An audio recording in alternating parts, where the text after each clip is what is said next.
Hi, I'm Glenn Ryan, editor and publisher of the Tampa Bay Video Citizen. I'd like to take this time to ask you to go down and either like and or subscribe to our channel. It allows people to find us on Facebook and YouTube, and it helps our ratings. So please, if you like our content, please share and like us and subscribe. Thanks a lot for your support. Warning, this video contains graphic profane language. Viewer discretion is advised.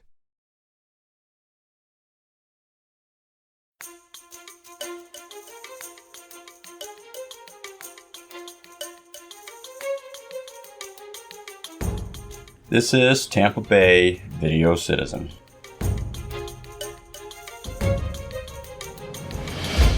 With your host, Glenn Ryan.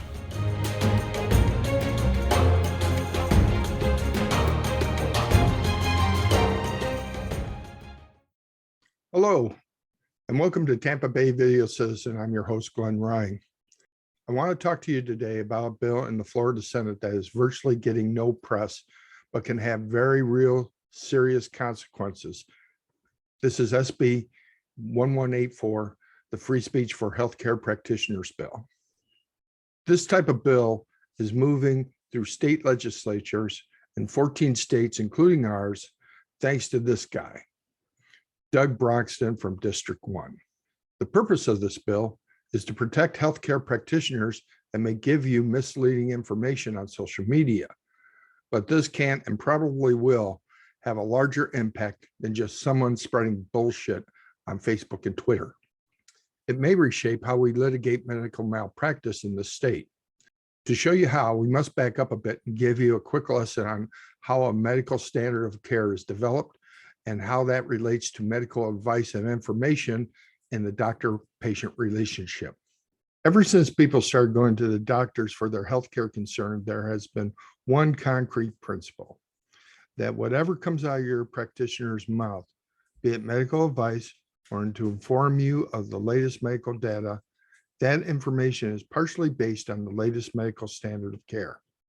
A medical standard of care means that the doctor is duty-bound to adhere to what is the commonly agreed to practice that a minimally competent physician in the same field would do under similar circumstances.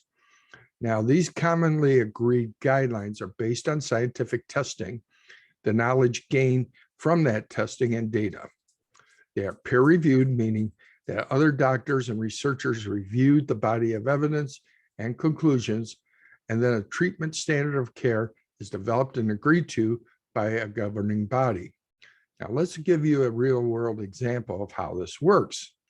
Now, back in the 1980s, when people came into the emergency room having congestive heart failure, or what we nominally call CHF, they sometimes experience a serious shortness of breath.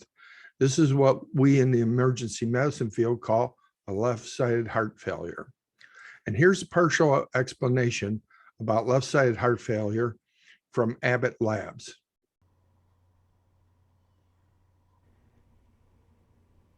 Left-sided or left ventricular heart failure is the most common form of heart failure.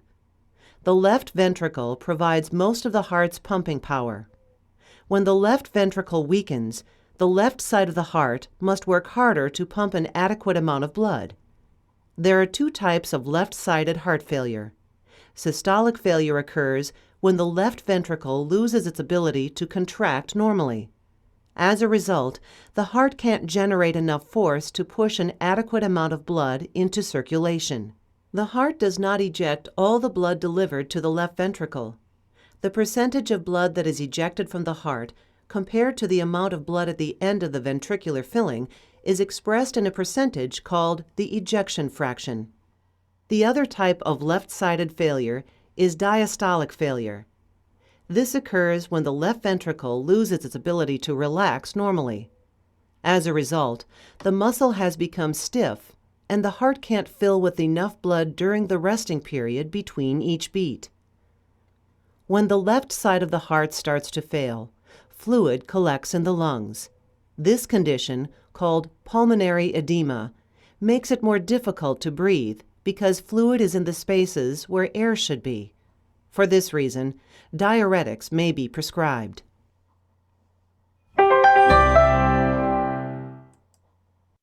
Now, back then, if you came into the ER with this problem, we would not only give you a diuretic, but we would put you on a device called rotating tourniquets, because at the time, it was the standard.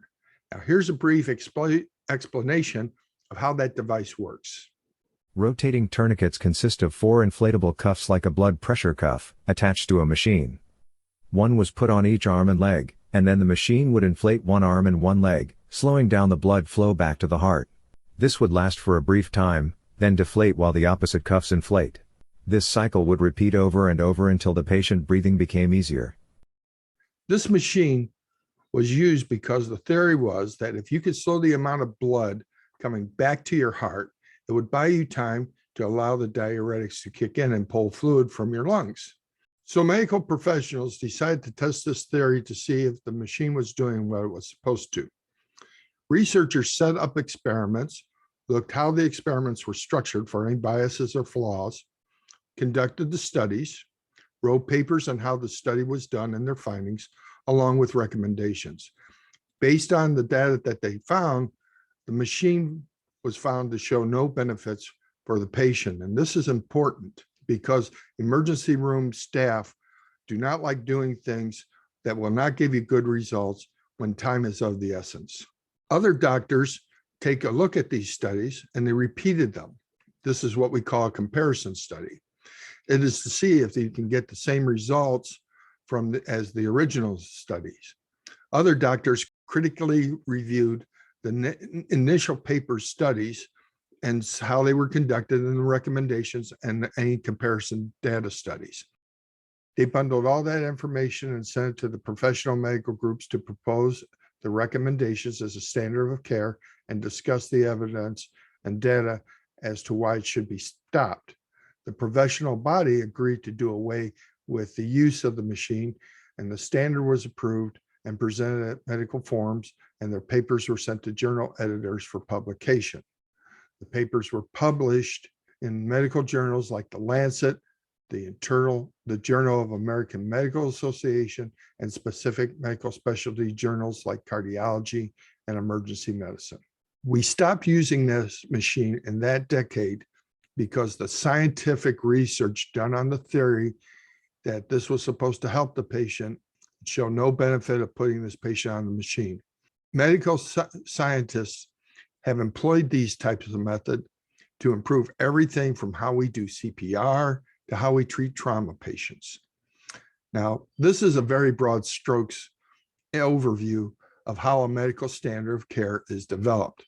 And some aspects since this recording may have changed. What is important to remember is that when a doctor gives you medical advice, it is based on the current scientific thinking and the current standard of care guidelines. Please remember that not all doctors agree on certain aspects of the standards of care. Doctors do prefer to treat patients based on what they have found to work more efficiently with keeping the standards in the back of their minds as guidelines. Now, unless you work in the field or you ask a lot of questions, you essentially trust your doctor to act in your best interest and utilize those latest standards to keep you healthy and minimize any damage when disease or trauma hits you. And the majority of these doctors do. But as in any profession, there are bad actors.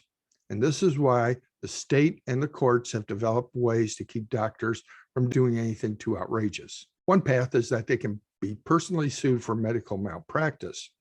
The other is filing a complaint with the state board. In Florida, the division that is responsible for investigating complaints and revoking medical licenses is the Department of Business and Professional Regulation. A complaint filed makes the state investigate the facts of the incident. If the complaint has merit, they can find the doctors, make them go through remedial training, suspend, or pull their license for violating Florida statute. Section 456.071 sets out 45 separate grounds for discipline for healthcare practitioners.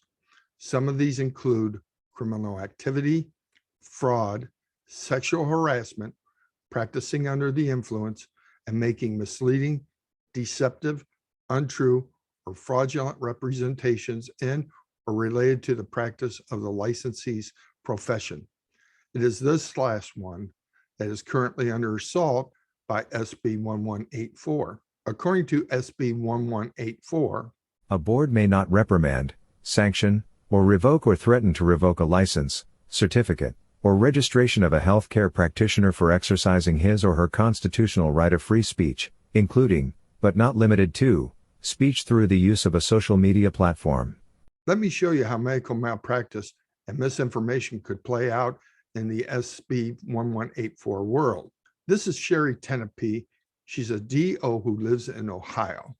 This is what she had to say in a hearing in Ohio in 2021. Now, as you're watching this, pay attention to this woman. And some of the information that I think had been discussed in your podcast related to EMF frequencies. That was a thought. And it was because right now we're all kind of hypothesizing. I mean, what is it that's actually being transmitted that's causing all of these things? Is it a combination of the protein, which now we're finding has a metal attached to it? I'm sure you've seen the pictures all over the internet of people who've had these shots and now they're magnetized. They can put a key on their forehead, it sticks. They can put spoons and forks all over them and they can stick. Because now we think that there's a metal piece to that. There's been people who've long suspected that there was some sort of an interface, yet to be defined, an interface between what's being injected in these shots and all of the 5G towers. Not proven yet, but we're trying to figure out what is it that's being transmitted to these unvaccinated people. Now let's unpack this. First, Dr., and I use that term loosely, Tenpenny, spews out misinformation about being magnetized and how we will be tracked by 5G cell towers. She tries to fudge her misinformation by saying at the start, that was a thought, or we're all hypothesizing now. But she doubles down by saying that the protein has a metal attached to it and that we don't know the interface as what is being injected in these shots and the 5G towers. Then she backtracks by saying it's not proven yet. Now, her claim has been disproven by science, but let me make this clear. There is nothing in the vaccine that will make you magnetize, and no 5G towers are tracking you unless it's through your smartphone. But once you start with a misconception, you cannot unring that bell, and people will listen and accept what she is saying because she's a doctor, just like that girl who is shaking her head in agreement with what she is saying.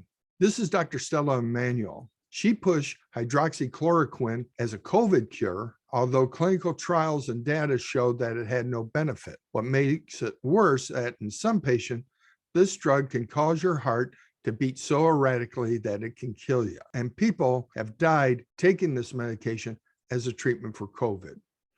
The FDA was worried enough about doctors prescribing this to COVID patients that it sent out a warning not to do it.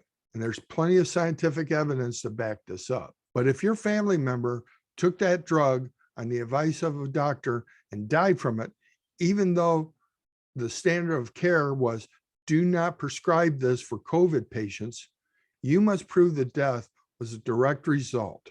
And here's what the bill says. Must prove beyond a reasonable doubt that the healthcare practitioner's speech led to the direct physical harm of a person with whom the healthcare practitioner had a practitioner-patient relationship within the 3 years immediately preceding the incident of physical harm. Now, we've sent multiple calls to Senator Broxton's office to find out what happens if the patient relationship was less than 3 years, but our calls were not returned. This direct physical harm may be almost impossible to prove if someone dies of COVID having a pre-existing condition, especially if they had a heart ailment in the previous example. So the board looks at this information and agrees with the family that threatens to pull the license. If the doctor appeals and the case is found without merit, this can happen. If the board reprimands, sanctions, revokes, or threatens to revoke a license, certificate, or registration of a healthcare practitioner for his or her speech, and proof beyond a reasonable doubt has not been established under this subsection, the board or the department is liable for a sum of up to $1.5 million per occurrence for any direct or indirect damages to a healthcare practitioner. So just by threatening the doctor who may be promoting an unsafe practice can cause the state board to be fined millions of dollars. This can and probably will have a deterrent on the part of the board members that want to hold the practitioners that spew information accountable, but are worried about the cost if they lose their case. And these doctors are spewing a lot of misinformation. Simone Gold has claimed that patients are dying from COVID treatment and not the virus itself. So you can see how this bill will allow doctors to say anything they want, even if that advice does not fall under the accepted standard of care. By being placed under the guise of free speech, it will give unscrupulous doctors and practitioners in this state zero accountability to sell their unfounded ideas. This will hurt and probably kill some Floridians. Currently, the bill is in the Appropriations Committee. Here are the people in the Senate from the Judiciary Committee and from the Health Policy Committee that have voted for the bill and their phone numbers. It's not too late to call them and tell them how bad this bill is and not to vote for it when it comes out of committee and onto the floor. And also make sure that your House representative knows how you feel.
This film is produced by Glenn Ryan, who is solely responsible for its content in conjunction with Tampa Bay Video Citizen.